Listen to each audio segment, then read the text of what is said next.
all of us are at a junction right now because of this entire post-pandemic scenario where we don't have anybody babysitting us, you know. So what is happening is, in my mind, I look at my employer as my parents, and an ideal parent should look out for his or her children. And also this word that, work is your family, and today all of us are waking up and knowing, okay, work is not my family. Reality check, wake Yes. up and smell the coffee. Absolutely.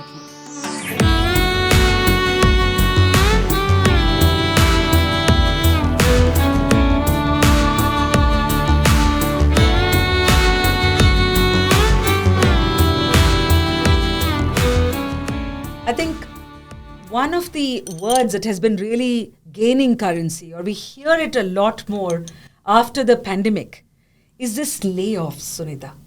And I think it will be good time spent because so many families are going through this, that the layoff per se as a concept and its relationship with mental health, I think we could tackle that in this episode. Vasanthi, as a therapist, I would just like to give you a glimpse of how this entire layoff period looks like. I had a call from a girl who had moved to Bangalore aspiring for her dream job, and she was looking forward to her career really blossoming here in this company. And she just woke up to her pink slip where they said, they don't need her anymore. She was sharing with me how devastating that whole experience is, and it was very humiliating for her. And she said, I just feel directionless. What next? And the same evening, I have another call where the person is like, Sunita, I don't feel like waking up tomorrow because, I've been doing HR with this company for the past 7 years, and tomorrow I'm going to lay off 2 juniors who were my personal favorites. I trained them, I groomed them in this company, and now I'm going to tell them that, they have to move out of the organization, and it is very, very painful. So this entire period of layoffs has brought about a lot of conversation in so many different forums. But Sunita, why are we taking layoffs so badly? Meaning, if I take my father's example, the fact is that from the start of his career to the end of it, probably to his retirement, there was just one organization, and it's probably a thing that took good care of him. Like, there was no concept of being asked to go ever. Is that why, you think? Yes. You see, we have a generation that has set an example for us as to this is how you approach your work, and this is how your professional direction would look like.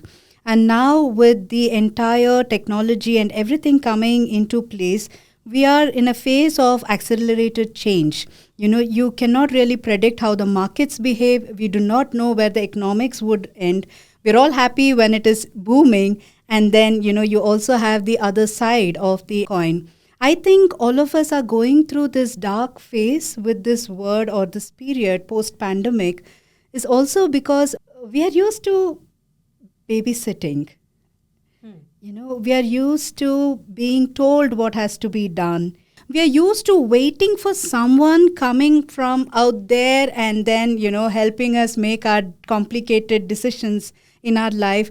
All of us are at a junction right now because of this entire post-pandemic scenario where we don't have anybody babysitting us, So what is happening is, in my mind, I look at my employer as my parents, and an ideal parent should look out for his or her children. And also this word that, work is your family, and today all of us are waking up and knowing, okay, work is not my family. Work is more like, you should be approaching it more from, it's like a cricket team. You go and you perform, you have a reason to be there. And as long as you're performing and contributing to the team's growth, things work out. But in a corporate scenario, just like how we cannot imagine our parents doing any mistakes, like, isn't it? When you hear someone speak, as a mother, how could she say it? As my father, how could he not do it for me? Right? So those deep lingering things are the same thoughts that we transfer even for our employers. As the management, how could you do it? So right now, with this entire layoff scenario, we are coming to the fact that, even big organizations can have miscalculations, can have an economic breakdown, can make wrong decisions, and, the market is always unpredictable. So this is an opportunity for us to liberate ourselves from this whole, desire to be taken care of, pampered, and to be looked reality after. check, wake Yes. up and smell the coffee. Absolutely. Absolutely. Yes.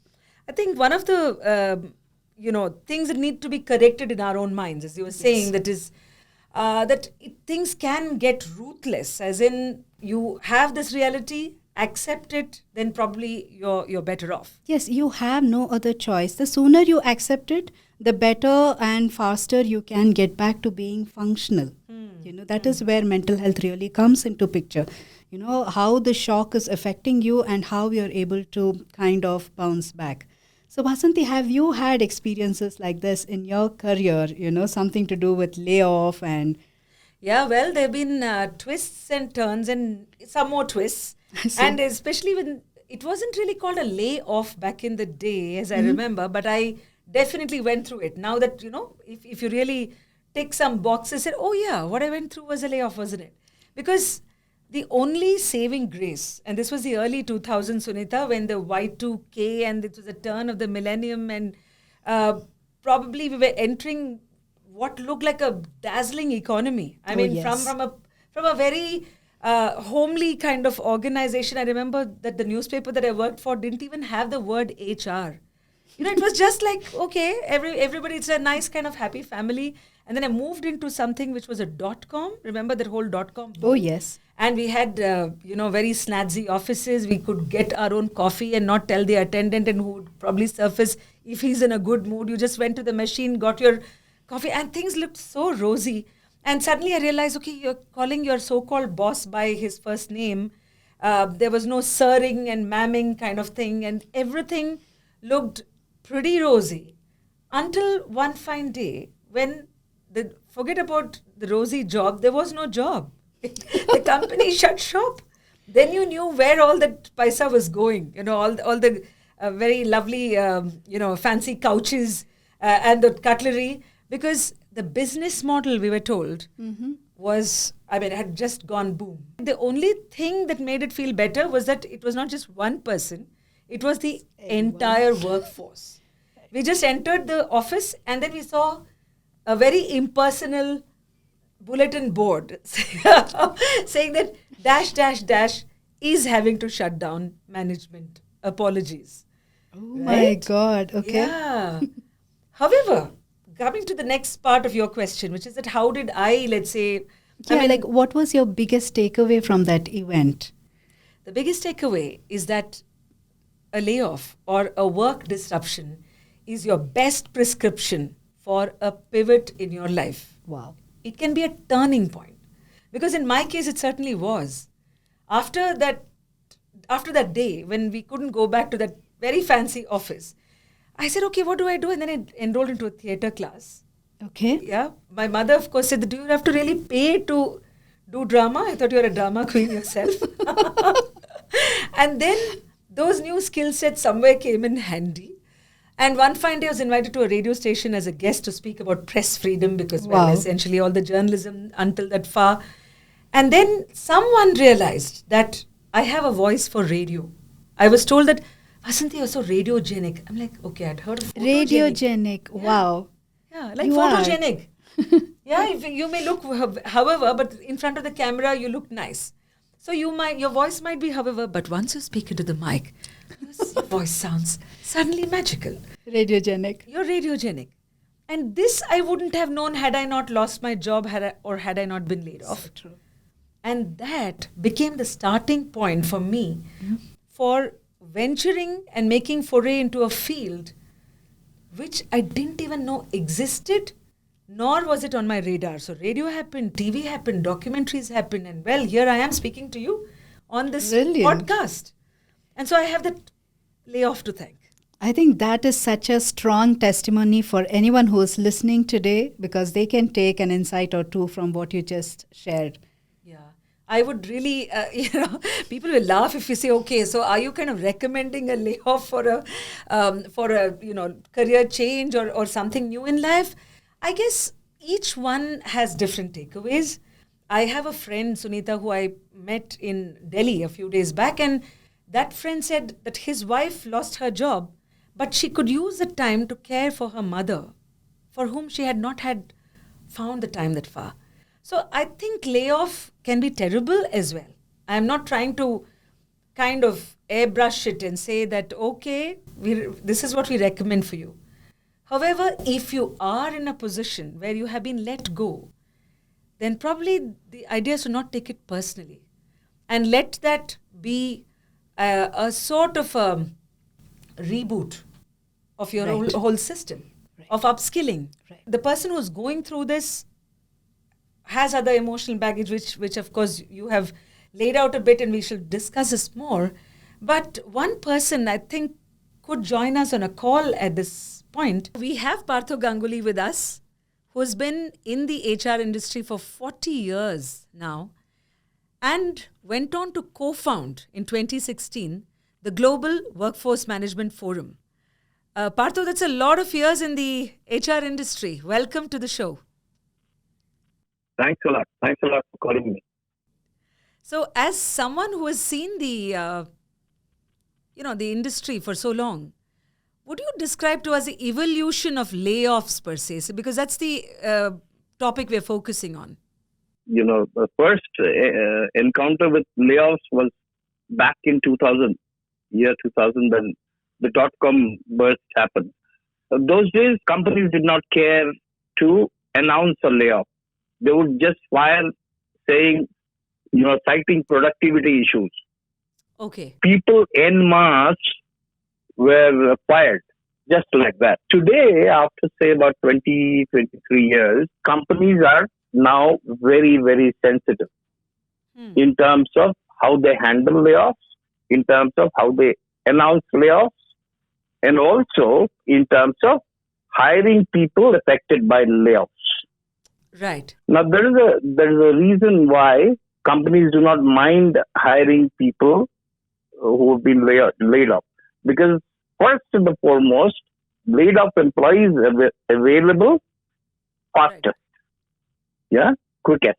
And the second reason is that if you have found a person who's just been laid off, it is best to take that person quickly so that he is still in that frame of mind where he is able to deliver as he was delivering in the previous organization. This entire thing shows the maturity of the industry, and by doing this, they are actually showing that the industry is not against people who've been laid off. Well, Partho, some layoffs are unavoidable. It will not happen unless it is unavoidable. Okay? No one intends to fire. That's not the idea. Business determines what is redundant. Revenues determine what stays and what goes. Such a terrific insight.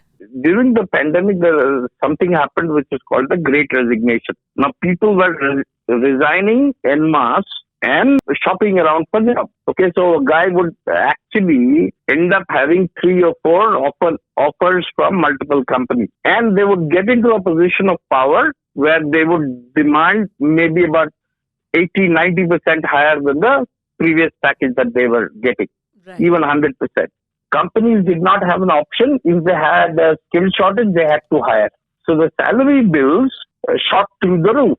Right. And then we came into today's situation. Companies ended up hiring more than they actually required because they were scared that they will not get data. Obviously, when you have too many for too little, you end up pruning, right? Now, when the pruning started happening, people who could not survive in the US and had to come back got jobs in India at much more rationalized levels.